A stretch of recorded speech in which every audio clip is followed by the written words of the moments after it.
सामने आपका अपना मनपसंद कार्यक्रम एक मुलाकात लेकर। और जैसा कि आप जानते हैं कि इस कार्यक्रम में हम आपकी मुलाकात कराते हैं किसी खास व्यक्ति से, और आज हमारे सामने जो व्यक्ति हैं वो बहुत खास हैं। आपने अभी तक मेट्रो मैन की बात की सुनी होगी, ई श्रीधरन की बात सुनी होगी, मिसाइल मैन की बात सुनी होगी, और आज हम आपकी मुलाकात कराएंगे एयरपोर्ट मैन से। जी हाँ, हमारे साथ आईएएस हैं अरुण वीर सिंह जी, जो इनको एयरपोर्ट मैन के नाम से पुकारा जाता है। वो वर्तमान में जेवर एयरपोर्ट के सीईओ हैं, फिल्म सिटी का जिम्मा भी देख रहे हैं, और यमुना एक्सप्रेस वे के भी सीईओ हैं। आपका बहुत बहुत स्वागत है सर। नमस्कार। मेट्रो मैन, मैंने आपको बताया मेट्रो मैन की बात हम लोगों ने सुनी, मिसाइल मैन सुना, और आपको एयरपोर्ट मैन। क्यों आपको एयरपोर्ट मैन कहा जाता है?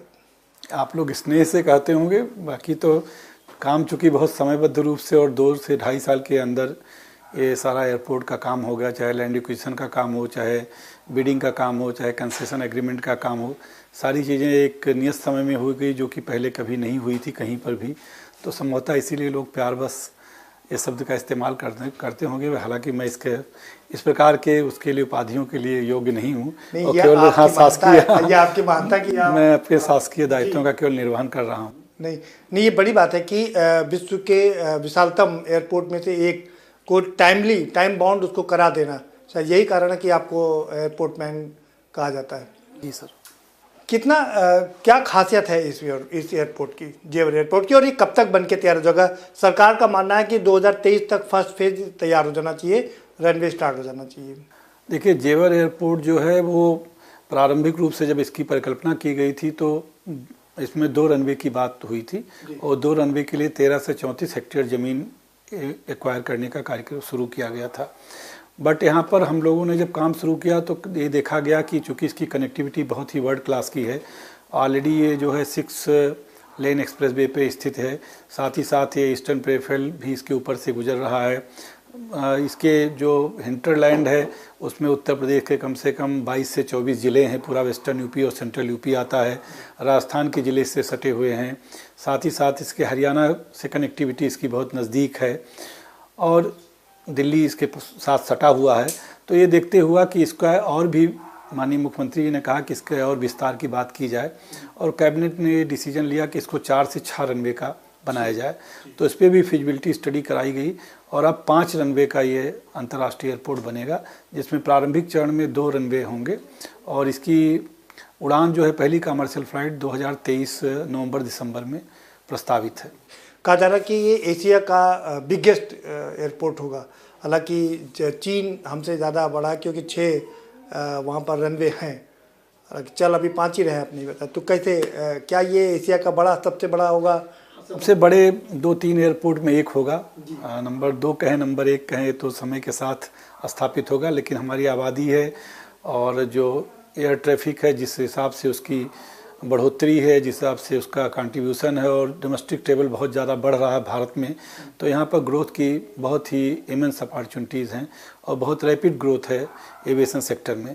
तो उसके देखते हुए ये माना जाएगा कि हम चीन से किसी भी मुकाबले में पीछे नहीं रहेंगे, और यह चीन के बराबरी का ही एयरपोर्ट होगा, और बहुत बड़ा एयरपोर्ट होगा, विश्व के सबसे बड़े 4-5 एयरपोर्ट में एक होगा।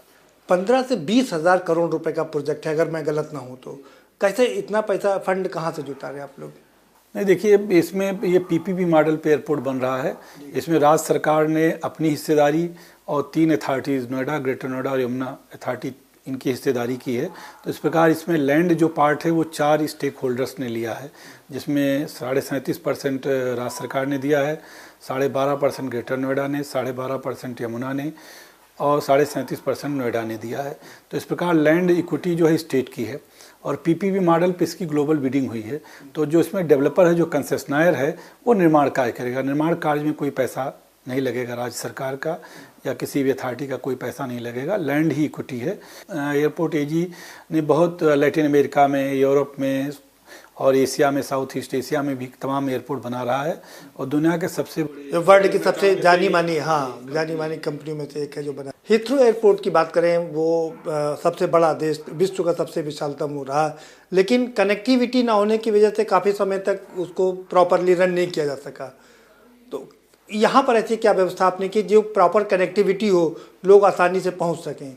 देखिए, उत्तर प्रदेश सरकार की और माननीय मुख्यमंत्री जी का सारा फोकस इंफ्रास्ट्रक्चर क्रिएशन और कनेक्टिविटी पर है, और कनेक्टिविटी ही की है। बिना कनेक्टिविटी के एयरपोर्ट की सफलता संभव नहीं है। तो अभी वर्तमान में ये जो एयरपोर्ट बन रहा है वो ऑलरेडी एक्सप्रेस वे पे बन रहा है।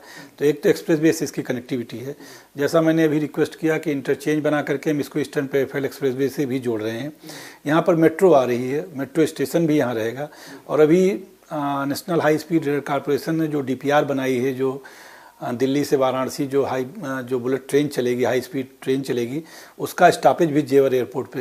अच्छा, वो बुलेट ट्रेन से भी कनेक्टेड होगा? ये प्लान कर दिया गया है और जेवर एयरपोर्ट पर स्टॉपेज होगा। आपने शानदार तरीके से पूरा वेल प्लान्ड किया है। अब सवाल सबसे बड़ा है कि इसके लिए बहुत बड़ी लैंड की ज़रूरत है। तो जहाँ तक मेरी जानकारी करीब 9,000 किसान इससे प्रभावित हो रहे हैं। तो लेकिन मात्र 500 किसानों को ही अभी तक उनका जो रेम्युनेशन है वो दिया जा सका है। बाकी किसानों को नहीं, देखिए 13 से 34 हेक्टेयर ज़मीन ऑलरेडी अधिग्रहित की गई है और सभी को मुआवजा मिल चुका है। कोई मुआवजे के लिए बाकी शायद 10-20 लोग ऐसे हों जो बाहर रहते हों, जो विदेशों में हो, ना मुआवजा लेने आ सके हों, या कोई वारिसान का हो, कोई डिस्प्यूट हो या कोई लीगल डिस्प्यूट हो, तो मुश्किल से लेस देन 2% ही लोग होंगे या 1% होंगे जिनको मुआवजा नहीं मिला है। 100% मुआवजा बढ़ चुका है और उनको रिहेबिलिटेशन कराने का भी काम शुरू हो गया। R&R का काम भी कर रहे हैं और एक नया हम बसा करके नया सेक्टर डेवलप कर रहे हैं। जेवर बांगर एक जगह है 50 हेक्टेयर में, उसके भी टेंडर हो गए और वहाँ पर भी मौके पे सड़क, सीवर, बिजली घर और सभी चीज़ों का काम शुरू हो गया। उसको भी एक मॉडल शहर की तरह बना के दे रहे हैं। टप्पल बहुत कुख्यात रहा, मैं कह सकता हूँ फेमस तो नहीं रहा किसानों के आंदोलन को लेकर के। टप्पल को लेकर के क्या योजना है? टप्पल हमारे मास्टर प्लान फेज़ 2 का हिस्सा है, जिसका मास्टर प्लान स्वीकृत हो चुका है। और टप्पल में हम लॉजिस्टिक और वेयर हाउसिंग लाने जा रहे हैं, बहुत बड़ी योजना लाए जा रहे हैं। और अभी परसों ही हमने यमुना प्राधिकरण की बोर्ड ने यहाँ पर लैंड पूलिंग पॉलिसी जो उत्तर प्रदेश सरकार ने लागू की है, उसके तहत यहाँ पर ज़मीन लेने का निर्णय लिया है और इस वेयर हाउसिंग और लॉजिस्टिक हब हम यहाँ बनाने जा रहे हैं और टप्पल का पूरा काया पलट हो जाएगा। आप अक्सर देखा जाता है कि हवाई जहाज़ तो बहुत सारे रहते हैं, लेकिन मेंटेनेंस की कोई व्यवस्था नहीं होती। मेंटेनेंस के लिए हमको दूसरे देशों में जाना पड़ता है या कहीं जाना, तो उसके लिए क्या कोई व्यवस्था कर रहे हैं यहाँ पर कि यहीं पर वो मेंटेन हो जाएँ और रिपेयर होकर के लग जाए? एक रनवे और MRO के लिए भी ज़मीन एक्वायर करना शुरू करेंगे अगले 15 दिनों के अंदर, और उसमें MRO और एविएशन रिलेटेड इंडस्ट्री का बहुत बड़ा हिस्सा होगा। काफ़ी MRO के लोगों से बात चल रही है, उत्तर प्रदेश सरकार की बात चल रही है और बड़ी कंपनियों से बात चल रही है, जिसका विवरण मैं अभी नहीं दे पाऊँगा। लेकिन बहुत जल्दी ही MRO फैसिलिटी हिंदुस्तान में होगी और बहुत बड़े स्तर पर होगी और वो पूरे साउथ ईस्ट एशिया को और पैसिफिक क्षेत्र को भी कैटर करेगी। चलिए, वक्त एक ब्रेक का हो चला है, आप बने रहते हैं। आप भी कहीं स्क्रीन छोड़ करके अपना मत जाइए, क्योंकि आगे हम बात करेंगे फिल्म सिटी, जो कि उत्तर प्रदेश सरकार का एक ड्रीम प्रोजेक्ट है और जिसको लेकर के यूपी और महाराष्ट्र में करीब करीब ठन सी गई है। उस पर कहाँ तक काम पहुँचा और यमुना एक्सप्रेस वे जो कि ग्रेटर नोएडा से जोड़कर को आगरा से जोड़ता है, उसका काम कहाँ तक पहुँचा, इस पर जानकारी हासिल करेंगे, लेकिन एक छोटे से ब्रेक के बाद।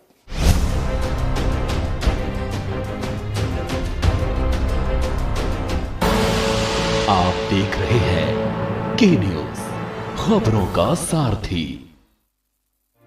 कोरोना संकट काल में के न्यूज इंडिया की देशवासियों से अपील है कि हम जाति धर्म को भूलकर कोरोना को हराने में एक साथ खड़े हों। जरूरतमंदों की मदद करें। कोरोना के खिलाफ जंग में हम अपना योगदान दें। हम सब मिलकर लड़ेंगे और मिलकर जीतेंगे।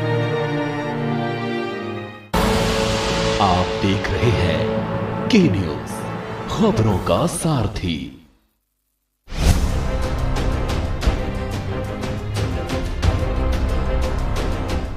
ब्रेक के बाद आपका स्वागत है। सर, जब कोई बड़ी चीज़ बनती है तो उसके लिए तमाम सुविधाओं की भी ज़रूरत पड़ती है, तो क्या क्या फैसिलिटीज़ आप वहाँ पर दे रहे हैं जिससे लोगों को कोई असुविधा ना महसूस हो, क्योंकि वर्ल्ड के सारे लोग यहीं पर आकर के उतरेंगे? देखिए, जैसा मैंने बताया, कनेक्टिविटी के लिए सबसे ज़्यादा काम हो रहा है, इंफ्रास्ट्रक्चर क्रिएट किए जा रहे हैं। इसके अलावा एक नया शहर बसाने की भी योजना है, जो कि जेवर एयरपोर्ट के आसपास हम एक नया स्टेट ऑफ आर्ट एक सिटी बसाना चाहते हैं, स्मार्ट सिटी बसाना चाहते हैं। उसके लिए मास्टर प्लान रिवीजन का काम चल रहा है, 2041 के मास्टर प्लान रिवीजन का काम करा रहे हैं। जो यूरोप में जिस तरह के शहर हैं जहाँ पर स्क्वायर पे कोई भी आदमी शाम को निकल करके एंजॉय कर सकता है लाइफ, नीचे कमर्शियल है ऊपर रेजिडेंशियल है, इस तरह का कुछ कंसेप्ट हो जहाँ पर स्ट्रीट्स में सारी सुविधाएं मौजूद हों, चाहे वो आर्ट है, चाहे कल्चर है, चाहे हेरिटेज से रिलेटेड एक्टिविटीज़ हैं। लोगों का खाने पीने पर ज़्यादा ध्यान रहता है और दूसरा जो नेचुरल कॉज के लिए जो फैसिलिटीज़ अवेलेबल करानी, उसके क्या उपाय किए आपने इसमें? देखिए, उसके आसपास काफ़ी चीज़ें हम लोग फैसिलिटीज़ में बना रहे हैं।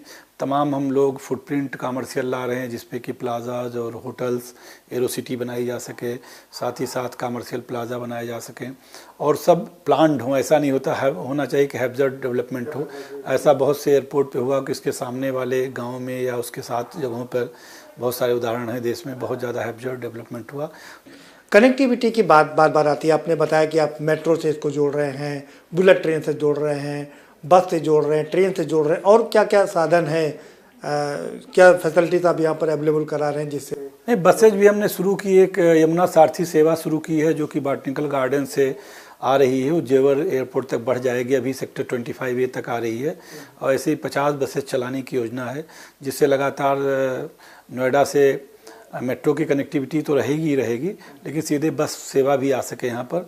इसके अलावा मेट्रो के साथ साथ एक लाइट PRT सिस्टम होता है, आजकल पार्ट टैक्सीज़ का एक कंसेप्ट है जिसमें कि छोटे छोटे टैक्सीज़ जिनको कहें या उनको केबिन कहें, जिसको केबिन कहेंगे, या उस तरह के केबिन में 8 से 10 लोग बैठ करके जहाँ चाहें वहाँ उतर सकते हैं। उस स्टेशन पर वो केबिन उनको छोड़ता हुआ आगे बढ़ता जाता है, जिससे कि लोगों के आवागमन के लिए एक नया सुविधा और एक नई चीज़ यहाँ पर आ सके। कितना रोज़गार, चूँकि बेरोज़गारी काफ़ी है, लेकिन आप कह रहे हैं कि इसमें रोज़गार के अपार संभावना है, कितना डायरेक्ट कितना इनडायरेक्ट रोज़गार मिलेगा यहाँ पर लोगों को? देखिए, अभी एयरपोर्ट से तो लगभग 50 से 60 हज़ार सीधे रोज़गार मिलेगा और कम से कम 1.5 लाख लोगों को इनडायरेक्ट रोज़गार मिलेगा। और अभी जो इंडस्ट्री आई है उसी से लगभग 2 लाख रोज़गार पैदा हो गए। और जो इंडस्ट्रियों की जो परिकल्पना, हमने तमाम तरह के क्लस्टर यहाँ इंडस्ट्रियल क्लस्टर डेवलप किए हैं, जैसे विदेशों में होता था उस तरह के क्लस्टर्स बनाए गए हैं।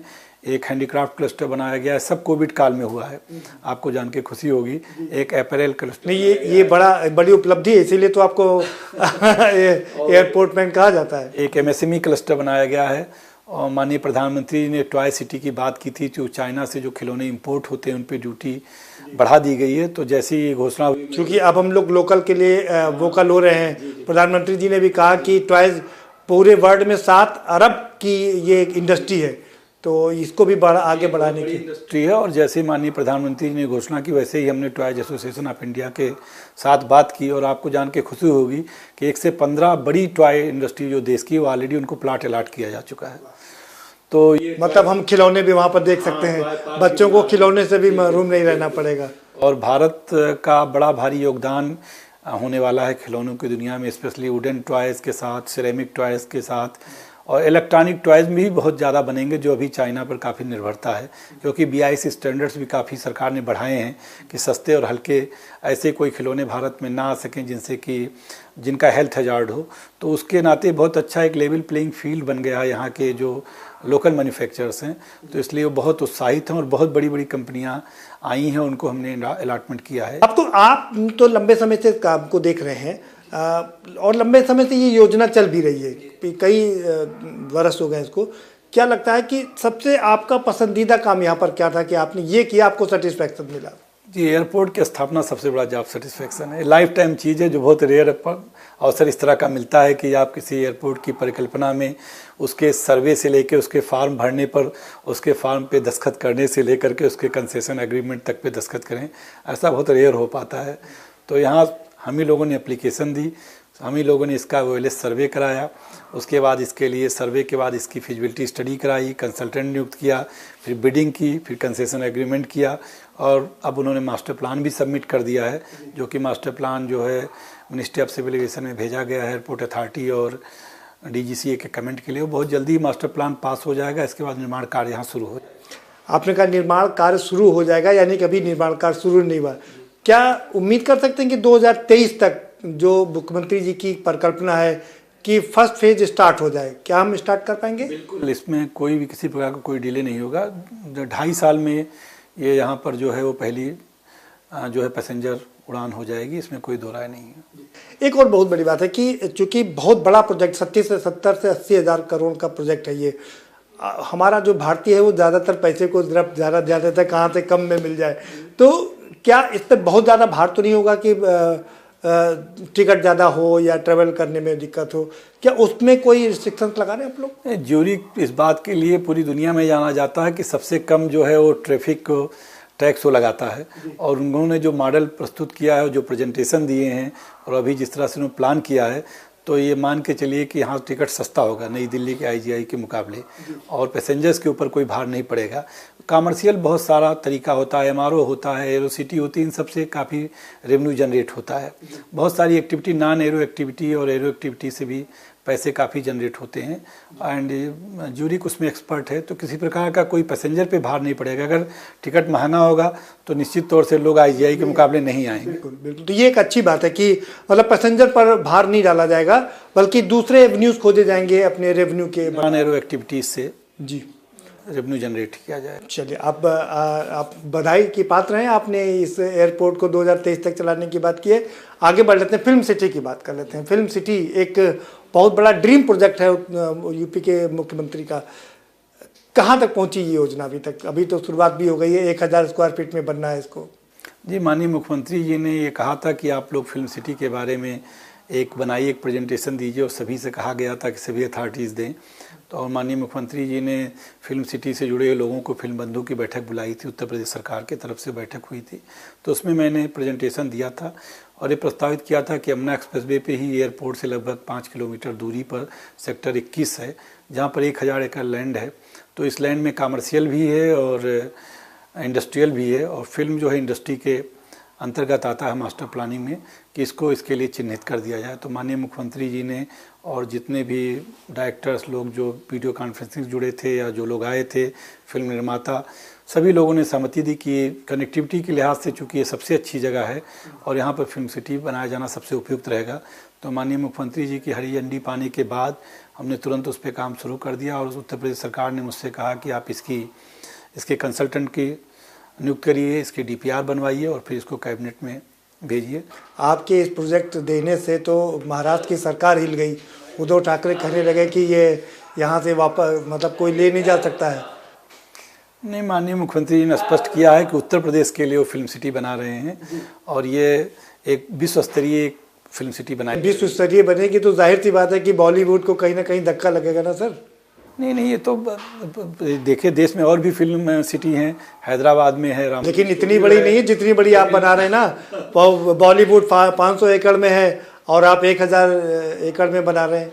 नहीं, अभी एक अलग चीज़ का, एक नॉर्थ इंडिया में भी एक सेंटर चाहिए फिल्म सिटी का, और एक वर्ल्ड क्लास इंफ्रास्ट्रक्चर चाहिए। समय की मांग है, जिस प्रकार यहाँ काफ़ी लोग, यहाँ के लोग जो हैं वो प्रोडक्शन में हैं, काफ़ी लोग टेक्नीशियन हैं। आप देखिए बिहार और उत्तर प्रदेश बहुत बड़ा रिप्रेजेंट करता है, देश की 1/4 आबादी को रिप्रेजेंट करता है।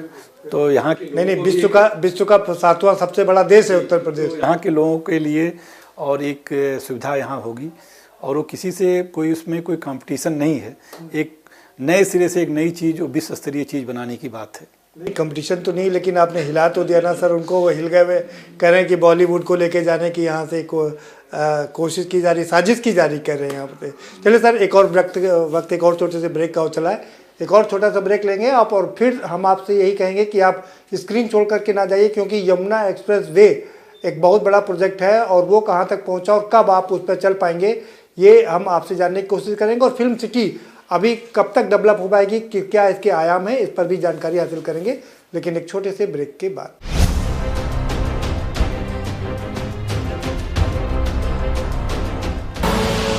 आप देख रहे हैं के न्यूज, खबरों का सारथी। फिट रहना है तो फिटनेस हेल्थ ऑयल ले आओ। You are correct. करेक्ट होता है बाबूली। सही बोले हैं, तो ले आइए फिटनेस हेल्थ ऑयल। आप देख रहे हैं के न्यूज, खबरों का सारथी।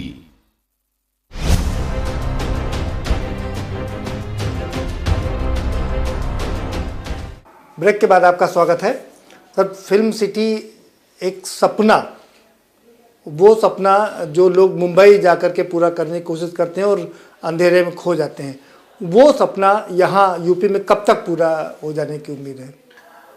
देखिए, वो बिल्कुल उजाले की तरफ है वो सपना। और 14 तारीख को हमने लेटर ऑफ अवार्ड जारी कर दिया है, कंसल्टेंट के नियुक्ति पत्र जारी कर दिया है। वैसे तो 90 दिन का समय दिया गया है, लेकिन 2 माह में DPR तैयार हो जाएगी और माननीय मंत्रिपरिषद के सामने रखी जाएगी। और इसका जो भी फाइनेंशियल मॉडल आएगा, अगर PPP मॉडल पे बनाया जाता है या अन्य किसी मॉडल पे बनाया जाता है, तो इसके निर्णय के साथ साथ इसकी बिडिंग हो जाएगी। और एयरपोर्ट के साथ साथ फिल्म सिटी भी बिल्कुल आपको बनती हुई दिखेगी, इसमें कोई संदेह नहीं। तो लगता है ये तो सोने पे सुहागा हो गया, एक तरफ जेवर एयरपोर्ट और एक तरफ फिल्म सिटी। जी बिल्कुल, दोनों साथ साथ ही आपको मतलब 2023 तक हम मान सकते हैं, 2023 तक। ये तो अच्छी बात है कि आपको क्या लगता है कि ये फिल्म सिटी बनने से जो हमारे तमाम कलाकार हैं जो वहाँ जाकर के खो जाते हैं, अपनी प्रतिभा को नहीं दे पाते हैं, अब उनको जाने की वहाँ ज़रूरत नहीं पड़ेगी, यहाँ पर ही अपनी वो प्रतिभा का बहुमुखी आयाम। निश्चित तौर से जो बॉम्बे जाने में जो कठिनाई का सामना उनको करना पड़ रहा है वो दूर होगा। क्या क्या चीज़ होगा 1000 स्क्वायर फीट? देखिए, कोशिश यही है कि इसमें सारी चीज़ें हों, मतलब फिल्म स्टूडियोज़ हों, आउटडोर लोकेशन की चीज़ें हों, इसके साथ डिजिटल हो। बच्चों की फिल्में आजकल बहुत बन रही हैं, अब वेब सीरीज़ बहुत बन रहा है, VFX बहुत बन रहा है, तो ये सारी सुविधाएं हैं, हो वॉइस मिक्सिंग हो, रिकॉर्डिंग हो, म्यूजिक मिक्सिंग हो, इस तरह के इंस्टीट्यूट भी हों, ट्रेनिंग इंस्टीट्यूट भी हों जहाँ इस तरह के ट्रेनिंग दी जा सके। क्योंकि अगर आप एक जगह सारी चीज़ें नहीं देंगे और ये उम्मीद करेंगे कि शूटिंग यहाँ होगी और मिक्सिंग कहीं और होगी, डबिंग कहीं और होगी, तो फिर वो सफल नहीं होगा। तो सारी चीज़ें अगर एक कैंपस में होंगी, एक जगह होंगी, समेकित रूप से होंगी, तभी ये चल पाएगा। तो इसीलिए इसको चाहे वार्नर स्टूडियो हो, चाहे यूनिवर्सल स्टूडियो हो, चाहे रामोजी स्टूडियो हो या बम्बई फिल्म स्टूडियो हो, इन सब के सफलता के पीछे है कि एक ही जगह पे सारी चीज़ें उपलब्ध हैं। तो सारी चीज़ों को और जो वर्ल्ड के बेस्ट प्रैक्टिसेस हैं उनको स्टडी करके एक जगह पे इकट्ठा करना है, और सारा इंफ्रास्ट्रक्चर जो मॉडर्न, जो कल अगले 20 साल 25 साल में जो होना है, वो उसका प्लेटफॉर्म भी आज ही तैयार होना चाहिए। तो डिजिटल प्लेटफॉर्म पर बहुत जोर रहेगा। क्या लगता है कि जब यूँ तो कई और भी फिल्म सिटी बनी, हैदराबाद फिल्म सिटी बनी, चेन्नई में बनी, लेकिन वो मुकाम हासिल नहीं कर पाई जो बॉलीवुड ने हासिल किया। उत्तर प्रदेश का लगता है इससे अलग होगा कुछ, क्या नया मुकाम हासिल कर पाएंगे हम लोग? तो अब चूँकि समय बदल रहा है और भी आपको जगह जगह पे नए इस प्रकार के वर्ल्ड क्लास फैसिलिटीज़ बनानी हैं, देश आगे बढ़ रहा है, तो इसलिए ये बनाया जा रहा है। और निश्चित तौर से इसमें ये नहीं, बॉलीवुड तो हमारे बरसों का 50 साल या 70 साल के मेहनत का फल है, तो वो आप उस चीज़ को एकाएक जो है वो नहीं कह सकते कि वो चीज़ तुरंत हो जाएगी। लेकिन निश्चित तौर से एक नया एक इंफ्रास्ट्रक्चर, एक common facility centre, infrastructure, digital platform ये तैयार होगा देश में एक नया, जहाँ पर कि नए आने वाले युग की फिल्मों की शूटिंग और उनकी रिलीज़ आसानी से होगी। 1000 स्क्वायर फीट ज़मीन आपने लिया, किसानों को लेकर के अक्सर देखा जाता है कि समस्याएं आती हैं, यहाँ पर क्या स्थिति है किसानों की? क्या नहीं, यहाँ किसानों के सहयोग की वजह से जेवर एयरपोर्ट का सपना पूरा हो सका है, और किसान यहाँ बहुत एक्साइटेड हैं, क्योंकि ये बड़ी परियोजनाएं उन्होंने खाली सुनी थी, 2001 से सुन रहे थे कि यहाँ जेवर एयरपोर्ट बनेगा, लेकिन कभी उसमें एप्लीकेशन भी नहीं लगी थी। और सरकार आने के बाद माननीय मुख्यमंत्री ने कहा कि नहीं, इस सपने को पूरा करना है, और मई 2017 में उसकी एप्लीकेशन डाली गई। तो और आज वो मूर्त रूप में है। तो वो सुनते आए थे, किसान थक गए थे सुनते सुनते, उनको लगा कि ये मौका है, इस मौके को नहीं जाने देना चाहिए। उन्होंने बहुत सहयोग किया, किसानों का ऐसा अभूतपूर्व सहयोग। क्या लगता है कि और क्या फैसिलिटीज़ यहाँ पर होंगी जो जिससे बाकी के लोग भी आकर्षित हुआ? अक्षय कुमार आकर्षित है, मुख्यमंत्री से मुलाकात किया, तमाम लोग, बॉलीवुड के तमाम नेता अभिनेता ने मुलाकात की, तो कौन कौन से लोग आपको अप्रोच कर रहे हैं अभी? सारी फिल्म इंडस्ट्री के लोग माननीय मुख्यमंत्री से मिल रहे हैं, बात कर रहे हैं, लेकिन हम लोगों का जोर यहाँ इंफ्रास्ट्रक्चर क्रिएशन का है। हम इंफ्रास्ट्रक्चर क्रिएट करके देना चाहते हैं, जहाँ फिल्में शूट हों, चाहे वो लीज पे हों, चाहे रेंट पे हों। फिल्म सिटी के पीछे प्रयास यही है, माननीय मुख्यमंत्री जी का प्रयास यही है कि फिल्म सिटी आने से प्रदेश का, इस एरिया में नहीं पूरे प्रदेश का बहुमुखी विकास होगा और यहाँ के लोगों को रोज़गार, युवाओं को रोज़गार के अवसर मिलेंगे। तो उसी भाव से बनाया जा रहा है। यहाँ पर कोई आवंटन करके और जो है आवंटन धनराशि जमा करने का कोई भाव नहीं है। मतलब आप डिटरमाइन है कि 2023 में ये भी जहाज टेक ऑफ कर जाएगा? हाँ बिल्कुल, फिल्म सिटी का काम वहाँ पर काफ़ी चलता हुआ आपको दिखेगा।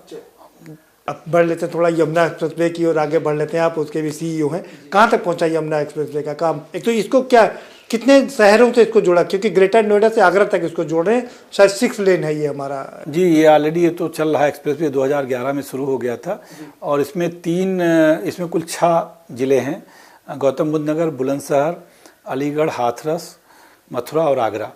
तो अभी गौतम बुद्ध नगर और बुलंदशहर का फेज 1 का मास्टर प्लान बना था, जहां डेवलपमेंट हो रहा था, जो कि जेवर में समाप्त हो जाता है। इसके बाद अलीगढ़ में टप्पल बाजना का एरिया है और मथुरा में राया का है। ये 2 अर्बन, यहाँ पर 4 अर्बन रोड हम अर्बन नोड बनाने जा रहे हैं। बड़ी बात यह कि जो एक्सप्रेसवेज बन रहे हैं, अब जैसे फॉग का इस समय मौसम चल रहा है, बहुत एक्सीडेंट होते हैं और बहुत लोगों की जान चली जाती है, जैसे अभी ये एक्सप्रेसवे में जा रही, तो उसको रोकने के लिए यहाँ आप क्या उपाय कर रहे हैं? ये अभी हम लोगों ने एक सुप्रीम कोर्ट की रोड सेफ्टी कमेटी है, उनके निर्देश पर IIT से स्टडी कराई है रोड सेफ्टी की। उसमें जो स्टडी में जो उपाय आए हैं सामने की मीडियन हटा के थ्राई बीम लगाया जाए और जो दोनों तरफ के मीडियन से उनको रेज किया जाए। इसके अलावा जो है स्पीड घटाए जाए, हाँ लिमिट की जाए। तो अभी हमने जैसे फाग के पीरियड में 15 दिसंबर से 15 फरवरी तक स्पीड कम कर दिया है, 100 से 75 कर दिया जी। और हाइप जो, लेकिन आपने 100 से घटा करके 75 कर दिया और लोग मानते नहीं है। नहीं, वहाँ पर काफ़ी कैमरे लगा दिए गए हैं। कैमरे लगा के आप फाइन तो कर सकते हैं, आप 5-5 हज़ार का 10-10 हज़ार का फाइन आप भेज देते हैं घर पे, लेकिन लोग जनरली जो ड्राइवर होते हैं वो मानते नहीं उस बात। 3 बार के बाद तो ड्राइविंग कैंसिलेशन है, उसका रजिस्ट्रेशन कैंसिलेशन का अभी नए मोटर व्हीकल एक्ट में प्राविधान हो गया है, तो काफ़ी अब कोएर्सिव हैं, तो अब उसका काफ़ी फर्क पड़ेगा। साथ ही साथ जो है वो स्पीड गन्स भी जगह जगह पे लगा दिए गए हैं और पेट्रोलिंग के लिए भी हमने पुलिस को 6 गाड़ियां दी हैं, 6 इनोवा दी हैं कि लगातार वो स्पीड गन के साथ इनकी चेकिंग करे और जहां भी स्पीड से बढ़ते हुए जाए उनका तुरंत चालान किया जाए, जरूरत पड़े तो उनको बिठाया भी जाए थाने में, जिससे उनको ये मालूम हो सके कि ओवर स्पीडिंग से उनकी ही जान का खतरा है और दूसरे की जान भी खतरे में वो डालते हैं।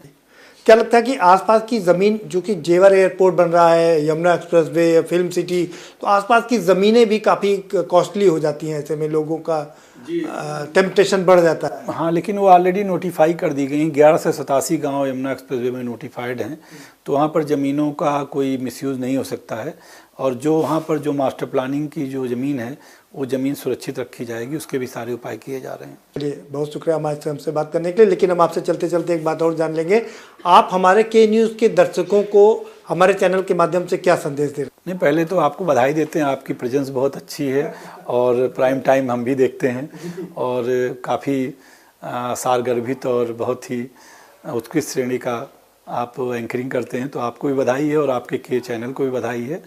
और ये आप जो बातें पहुंचा रहे हैं लोगों तक, बहुत से लोगों तक वो बातें नहीं पहुंचती है, तो इस प्रकार आपकी रीच बहुत ही प्रभावशाली है, तो इस रीच को इसी तरह से बनाए रखिए और लोगों तक जो है नई जो विकास हो रही है, नई जो संभावनाएं बन रही हैं, जो नई योजनाएं आ रही हैं, उनकी सूचना लोगों तक मिलती रहे, लोग जानते रहें, आपसे यही अनुरोध है। बहुत शुक्रिया के न्यूज़ से बात करने के लिए। तो ये है एयरपोर्ट मैन अरुणवीर सिंह जी, जो बता रहे हैं कि 3 बड़े प्रोजेक्ट लेकर के साथ में चल रहे हैं। हालांकि कुछ चीज़ें अभी भी रह गई हैं, इतनी लंबी बात करने के बावजूद भी। मथुरा में भी एक अपना बड़ा प्रोजेक्ट चल रहा है, मथुरा को एक सिटी, अच्छे आध्यात्मिक सिटी डेवलप करने की बात चल रही है और तमाम ये जो प्रोजेक्ट हैं वो 2023 तक कंप्लीट हो जाएंगे और ये ऐसे प्रोजेक्ट हैं जो ताउम्र लोग याद रखेंगे, क्योंकि जेवर एयरपोर्ट एक बड़ा एयरपोर्ट है, एशिया में दूसरे नंबर का सबसे बड़ा एयरपोर्ट ये होगा। और इसके अलावा भी जो फिल्म सिटी है वो भी ड्रीम प्रोजेक्ट है मुख्यमंत्री का। हम उम्मीद कर सकते हैं कि ये समय पर सारी योजनाएं पूरी होंगी और प्रदेश की जनता और बाकी प्रदेशों की जनता भी इसका पूरा लाभ उठा पाएगी। फिलहाल हमें दीजिए इजाज़त हमारी टीम के साथ में, और हम फिर हाजिर होंगे आपके समक्ष एक ऐसे ही शख्स के साथ।